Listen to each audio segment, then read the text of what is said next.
Hey guys, welcome to my channel Swastika's world. তো আজ আমি দেখছি আমার ড্রাগন গাছটা এরকম ফাঙ্গাস অ্যাটাক করেছে।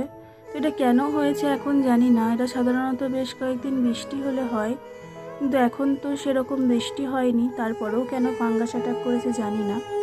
তো আমি একটা চাকুর সাহায্যে খুব ভালো করে জায়গাটা পরিষ্কার করে নিচ্ছি। তো এইভাবে করে পরিষ্কার করে নিয়েছি, দেখো আমি কিছুটা বেশি করেই পরিষ্কার করেছি।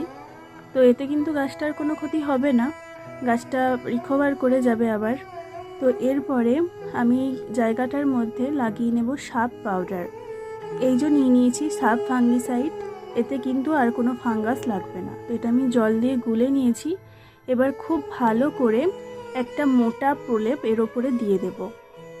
তো দেখো আমি বেশ কয়েকবার প্রলেপটা দিচ্ছি যাতে করে প্রলেপটা মোটা হয়, আর এতে কিন্তু কোনো ফাঙ্গাস লাগবে না, আর গাছটা খুব তাড়াতাড়ি সেরে উঠবে। তো গাছটা সেরে ওঠার পরের আপডেট আমি তোমাদের সাথে আবার শেয়ার করব। আজকের জন্য এতটুকুই। তো তোমাদের ভিডিওটা কেমন লাগলো জানিও। টাটা।